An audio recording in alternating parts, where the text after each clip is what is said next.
entrepreneurs are most familiar with their X factor. Like, what makes me special? Why am I doing this? This is why they have their business in the first place. But how often are they focusing on their meditation every day, their exercise, their sleep, right? Their relationships? These are the things that if we do right every single morning, just for a few minutes every day, we are compounding that over time. And that's what gives you an extraordinary life. When I coach now, and sometimes entrepreneurs will say, I'm doing all these things. I have the perfect life. I said, great, go take a nap. And they're like, what? I said, if you think you have the kind of time management you think you have, then you should be able to go take a nap for an hour. Go do it. Welcome to A Founder's Life, and I'm your host, Leo Gestetner. On this show, we dive into the real stories behind the highs and lows of entrepreneurship and how we pursue a more balanced and meaningful life along the way. This podcast is sponsored by Thankz, helping founders like us scale with reliable remote talent. Email founders@thankz.com, that's THANKZ.com, with the subject line, A Founder's Life, and you'll receive $1,000 off your first month. Now, I'm excited today to be joined by Bill Carmody. Bill, thanks for joining. You are truly on a global adventure. Would you like to kick things off by introducing yourself? Yeah, thank you, Leo. So it's funny. When I think about these introductions, I was like, what's going to be most meaningful to the audience? So best-selling author, TEDx speaker. I've built and exited 3 multimillion-dollar companies. I'm trying to think about what's most important. And I know we'll talk a little bit about my Ironman too later, so we can get into that as well. I think what's most important is whatever's most important to you. So it could be, for some people, it's a business achievement. Other people, it's family. Could be Ironman. Could be whatever's most important, but really, or a mix, a balance of all of them. But talk to us a little bit about your work journey. So what you've done, and then a little more about, I would say what you're doing today, but I'm not sure if you are actually working today. I am in the very wonderful position to be financially free. So this very moment, I'm talking to you from Geneva. I'm traveling around the world for a year with my daughter, and I find that to be one of the pleasant results of having built and exited 3 multimillion-dollar companies. And as an entrepreneur, I didn't start out that way. I actually started very humble beginnings. Both my parents were music teachers. My parents were divorced when I was 12. I got into my mind the scarcity concept that I was responsible for raising myself. It wasn't true, but it was absolutely what I believed. So I had 5 different jobs as a 12-year-old, both having newspaper deliveries, as well as subscription services, as well as yard care work, and a whole bunch of odd jobs that I used just to continuously figure out how to build businesses. And I parlayed a lot of that into my first job in 1994, building the very first commercial websites for AT&T, MasterCard, CBS, and Coors Brewing Company while working for Moda Media. And all of that helped me become a focused digital marketer. And I built my first company in 2000 called Seismicom, and we were 25 million in annual revenue. And then I went to a smaller business. I built a second company called TradePoint, where I was only about $5 million worth of revenue, but it was more profitable. And so I was able to maintain a lot less stress and a lot more profitability. And then the last company that I just finished was Positive Intelligence, which we built to $10 million in annual revenue over 3 years. And all of these companies have been on the Inc. 5000 fastest growing private company list. So I'm proud of that as well. Wow, that's quite some achievements. Thank you. And talk to us a little bit about family and what family means to you. Really, I think it's leading into that, why don't you at the same time talk about some of the journey you're on at the moment? Absolutely. Well, so I think, in the early stage, I had my first child when I was in the middle of building Seismicom, and I was really now trying to figure out what's my role as a father versus a provider. And I think that's one of the balances that we all as entrepreneurs go through is like, hey, am I doing the right thing for my kids, spending so much time at work, building a business that will sustain us? And so from a financial freedom perspective, it seems like the right thing. But then, when you're at home, you're trying to say, well, hey, am I not spending enough time with my kids? These are their formative years. I know I want to make an important impression on them. So early on, I decided that, I was never going to multitask. When I'm at work, I'm fully at work. And when I'm at home, I'm fully at home. So I was never taking calls or texting or, getting emails or checking anything else while I was at home. And that discipline was what really helped me stay connected to my family. And that grew over time. I mean, initially, I never never thought weekends were anything other than just a sixth and seventh day to get more work done. And eventually that changed into spending quality time with the family. And I think that's the balance that we all go through as entrepreneurs, is trying to find how much of this time do I need to spend building the business, and how much of the time do I use enjoying the fruits of the business and spending time with family. I think that's so true. I think it's too many young entrepreneurs, especially, are working every hour God sends. And I think it's at some point, there's no point in working so hard. You've got to enjoy it. You've got to decide what is important to you. Now, for some of us, I think you and I certainly, I think that a lot of that's family. It can be health. It can be spending lots of time in far-flung places and, on holiday. Whatever it is, at some point, there's no point in working hard if you don't enjoy some of the fruits of that. Exactly.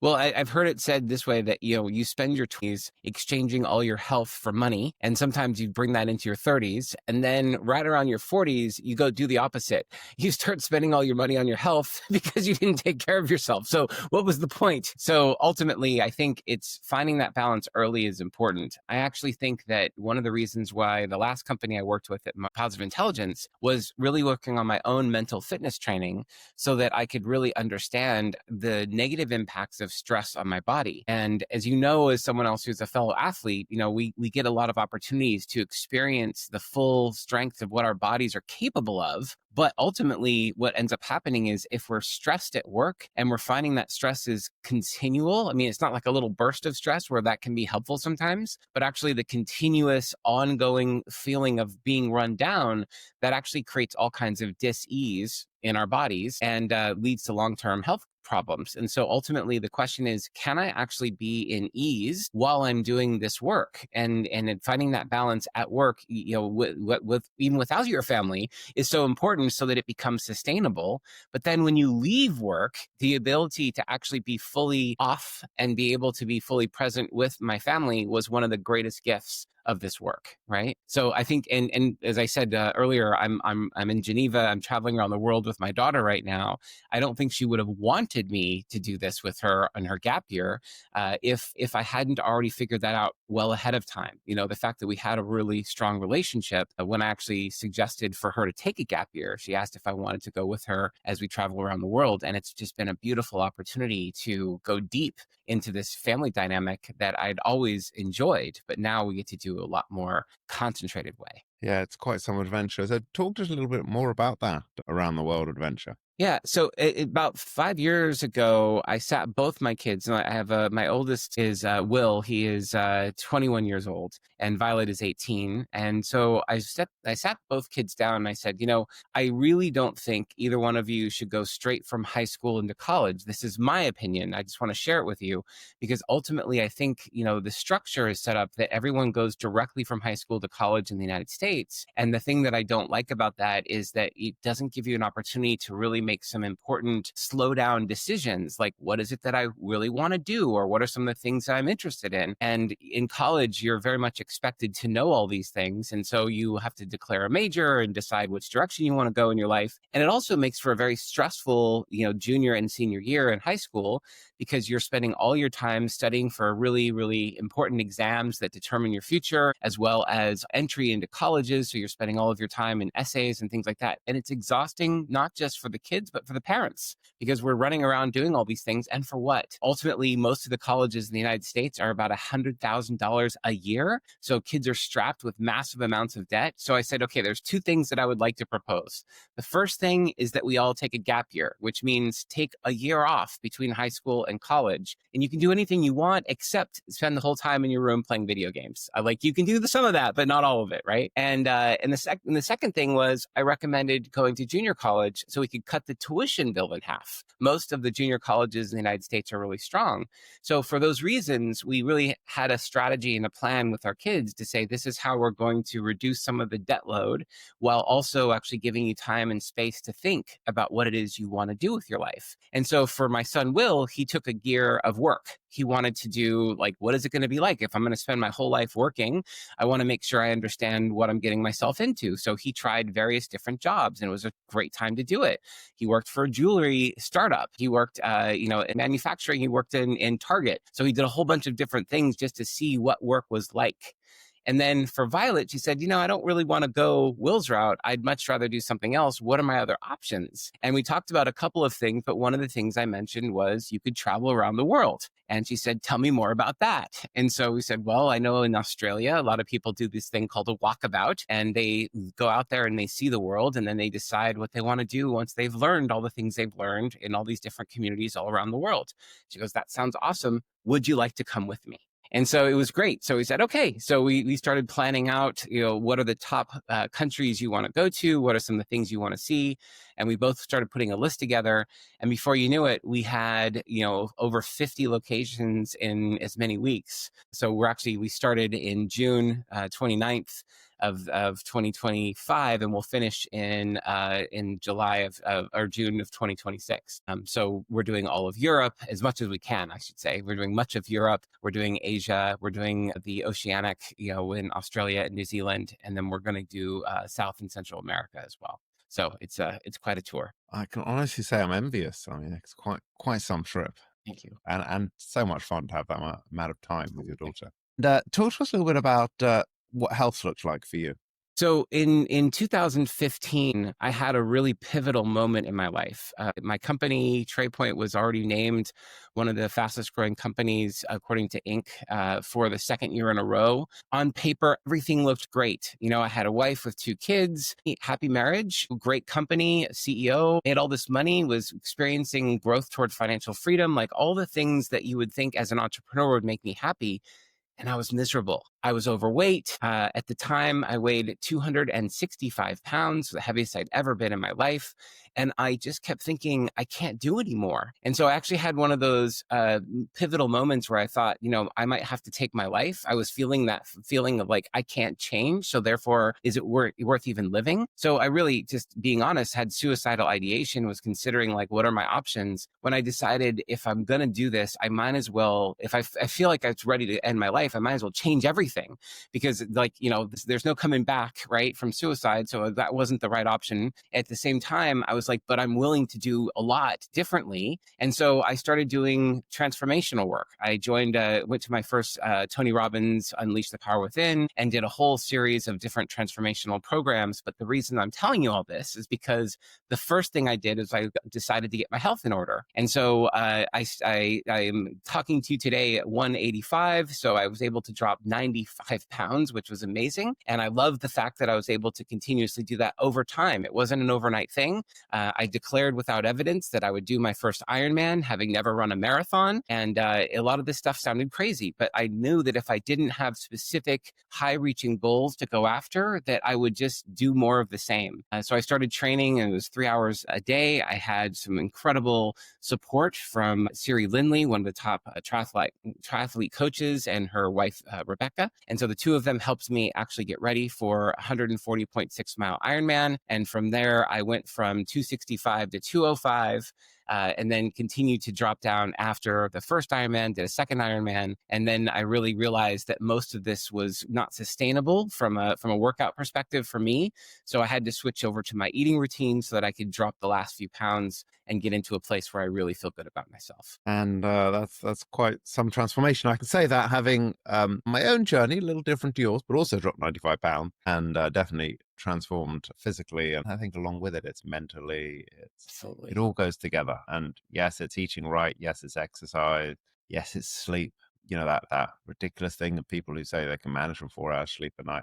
That's just not how the human body works, unless you're a freak, which maybe there are some people whose bodies, but that's not the norm. Well, and I'll say that's such an important thing, and thank you for bringing it into here, is that I wasn't sleeping well. And part of that process and that journey was to understand that as an entrepreneur, I thought, hey, if I can get by on 4 or 5 hours of sleep, then I'm getting extra time. And what I realized afterwards is that extra time was loopy. I was not the best version of myself, but it's like an alcoholic. You don't realize that this is affecting you until someone else says something, or you stop for a while and you realize, oh my God, when I have a full 7 or 8 hours of sleep, I'm a different person. And in that different person, I'm so much better. My strategy is better. My thinking is better. My ability to react and get things done is so much better. But the thing is, while you're having 4 or 5 hours of sleep, you think I'm managing, I'm doing great. And look at all this extra time that I have. but the extra time is not efficient. It's not effective. And so ultimately, it's this really interesting balancing act. When I coach now, and sometimes entrepreneurs will say, I'm doing all these things. I have the perfect life. I said, great, go take a nap. And they're like, what? I said, if you think you have the kind of time management you think you have, then you should be able to go take a nap for an hour. Go do it. And they're like, I can't do that. I can't, all the stress and everything else. It's like they have their time so well, quote unquote, managed that they have no time for themselves. And so the idea here is like, okay, so now let's look at like why sleep hygiene is so important and what kind of impact you'll have and what can you do to get to bed by 10 p.m. so that you can get up at 5 and feel good, work out, have a great, wonderful day and a great morning, but have a full 7 or 8 hours of sleep. And once people do that, they never go back. But that first convincing is hard because we are trained that like less sleep is good and it's like part of the culture. And it's like, okay, if you're not sleeping, you're doing a good thing. No, you're not. It's just a lie. Yeah, I think you're so right. The body and the mind needs to heal. But I think the parallel to that is, in America, there's this, you get I talk about this quite a lot, but you get your 10 days off a year, you get your, call it 8 days of public holidays, so 18 days off a year.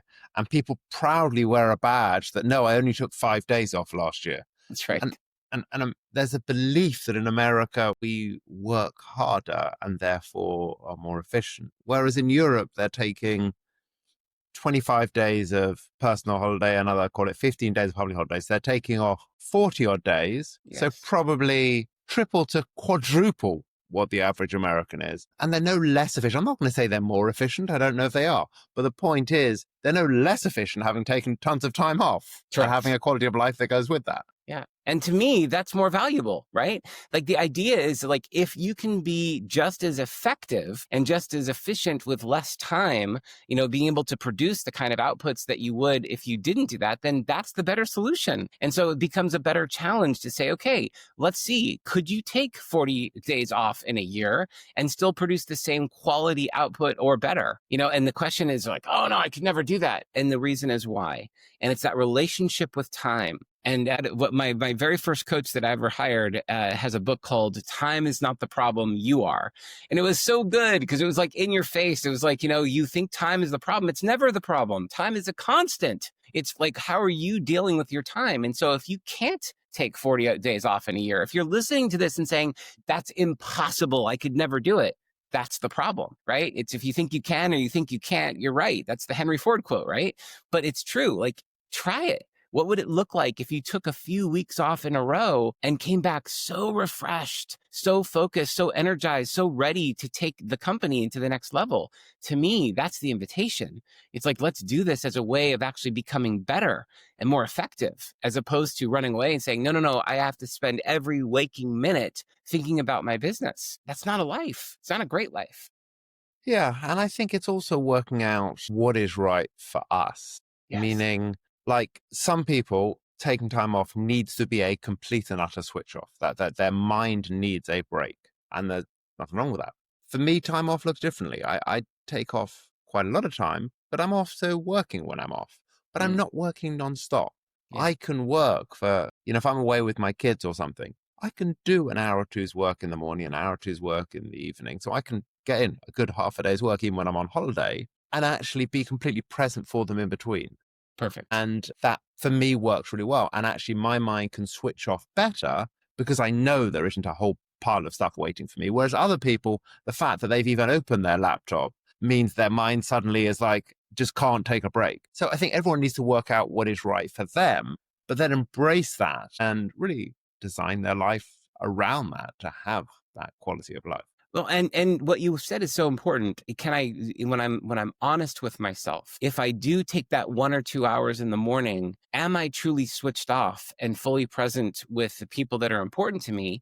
Or am I still thinking about it the whole time? And like, I'm physically present, but mentally, I'm still back in that 2 hours that I spend in the morning. To me, those are the important questions because it helps really understand, like, if you can switch off even just temporarily for a few hours, then you're really focused and you're really present. present and you're in that moment with the people that matter most to you. But if you're actually like physically present, but thinking about work or thinking about something else that's there, you're not really there. And people notice the difference, right? So this becomes really important to say, hey, being honest, am I the type of person that if I even look at a single email in the morning, I'll be thinking about it all day? If that's you, then don't look at the email. Right. But if you can like, no, if I look at that email and I can put it aside, I can say yes or no, or make a decision and then it's done, then I'll be more present. Great. But the idea is all of this in the service of being fully present in the moment. If we can be fully present in the moment, whatever you do to get there, do it. So true. And I think, for me, one of my complete and utter switch offs actually is when I'm out, say, running, especially a longer run. I find it really meditative. It's when you get into it's funny.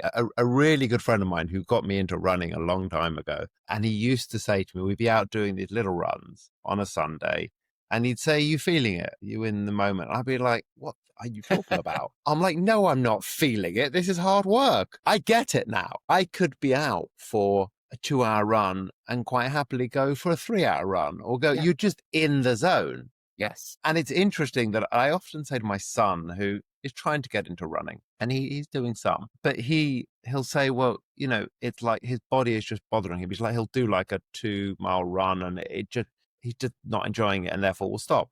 And I say to him, well, the funny thing is I can go for a run and the first 2 or 3 miles, I'm actually feeling things that, my body is complaining at me. Yes. But then I get past that, let's call it 2 mile or 3 miles. And suddenly I can go on for another 20 miles. Like you've moved beyond it. I often look at it as you're oiling the joints. So the body is feeling oiled and is moving, but also your mind stopped thinking about it and you're just in the zone and you can just carry on going. I want to slow this part down because the transition you're talking about is the key to the whole thing. And so for some people, it might just happen naturally, but for me, it didn't. So I want to be really clear that it's like, if we're talking to your son, we're saying something different, right? Because ultimately those first few miles for everyone is that way, right?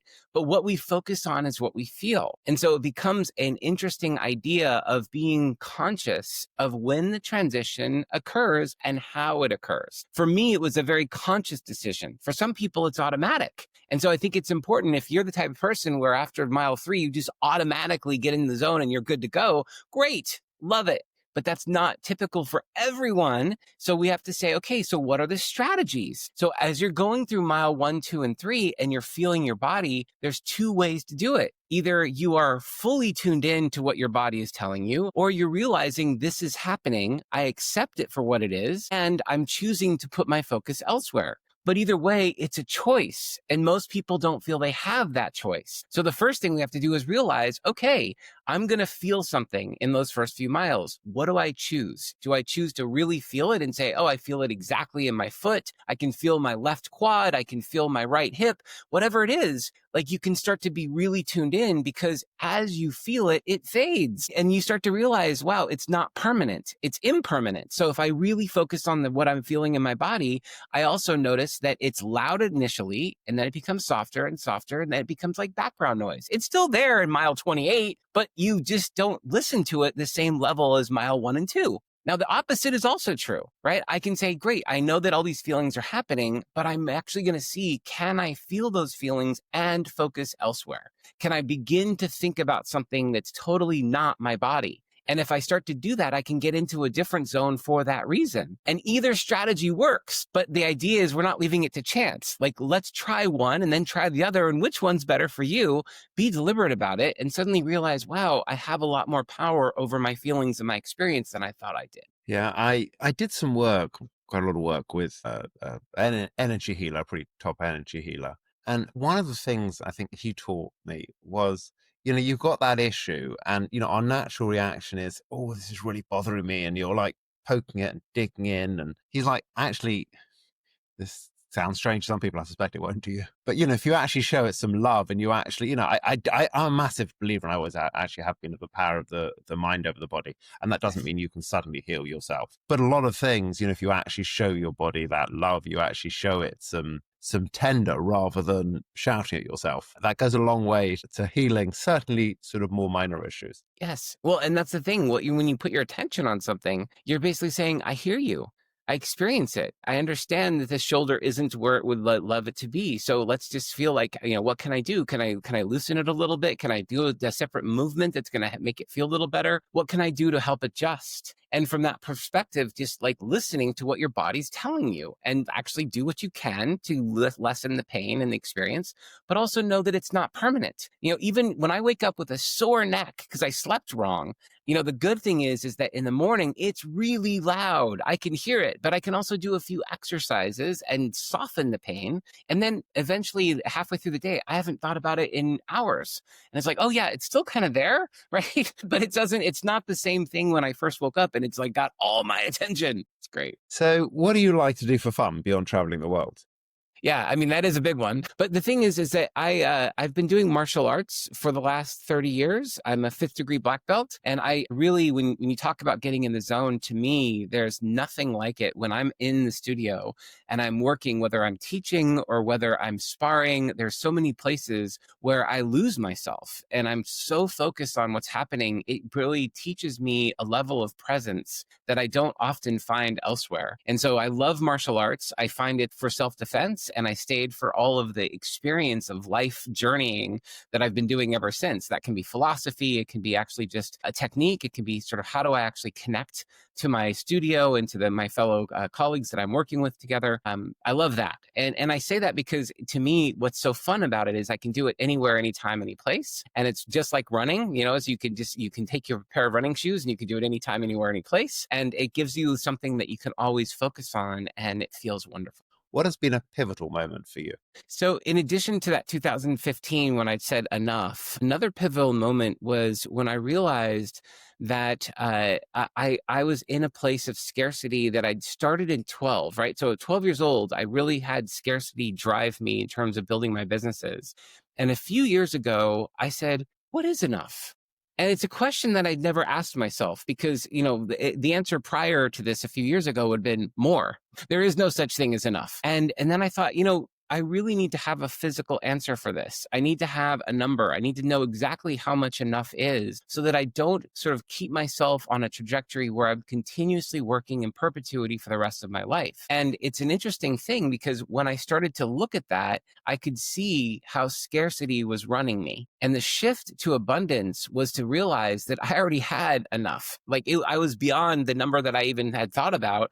And more importantly, it was at this place where I realized I could continue to do this for the rest of my life, but to what end? And having that question of what does scarcity work look like? And what does abundance work look like? Abundance comes from a place of choice. And so that pivotal moment really was understanding how much of my life had been run by scarcity and really making a conscious decision to accept my abundance. Wasn't the abundance wasn't there. It's just, I wasn't accepting it. It was like, no, because I need more. And that wasn't true. And so suddenly I started to realize okay, abundance is all around me when I choose to acknowledge it. And now I'm choosing to acknowledge it and see what life is like when every day I'm not experiencing that hunger of scarcity, but instead the satiety of being abundant and feeling that abundance in my life, in all places. And the more I started to do that, the more it compounded. And I realized, wow, I can be a lot more in a place of ease when I see and appreciate and really lean in to the abundance that is all around. Powerful message. Thank you. And what's one piece of advice you would give to an aspiring entrepreneur? It comes down to some of the things we've talked about today. I think there's the daily habits are the things that actually change our destiny. I think they're like these big aha moments or changes in our company that are things that are going to actually change everything. It's not. It's the tiny habits, as BJ Fogg likes to say, right? Or Atomic Habits, if you prefer that book. But either way, it's about what are we doing every single day? And Brendan Bouchard made it very simple when he said meds RX. And I was like, what's that? That sounds amazing. But it's our meditation, our exercise, our diet, and our sleep. Those things are critical and non-negotiable. Then it comes our relationships and our X factor. Now, the entrepreneurs are most familiar with their X factor. What makes me special? Why am I doing this? This is why they have their business in the first place. But how often are they focusing on their meditation every day, their exercise, their sleep, right? Their relationships?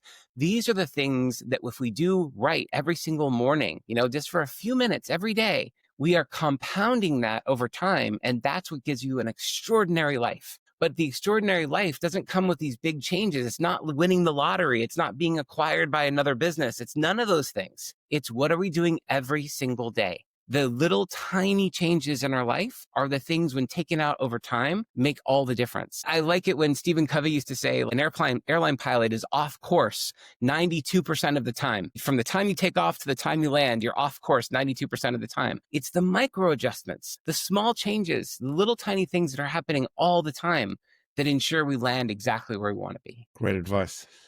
And how can people find you? So my whole journey of my experience this year is on billcarmody.com, BILLCARM as in Mary, ODY.com. That's the blog. And you'll also see askbill.us, which is my free AI platform for entrepreneurs. So you can help you build your business at no cost. I love artificial intelligence because it does actually scale, and it gives people the opportunity to experience another person and their insights in a place that actually allows them to directly apply their learning and then see if it works for them. Yeah. Well, thank you. I appreciate you joining us today. Thanks for having me. I appreciate you. And thanks for listening to today's episode. If you enjoyed the conversation, don't forget to subscribe to the channel, tell your friends, and leave a review.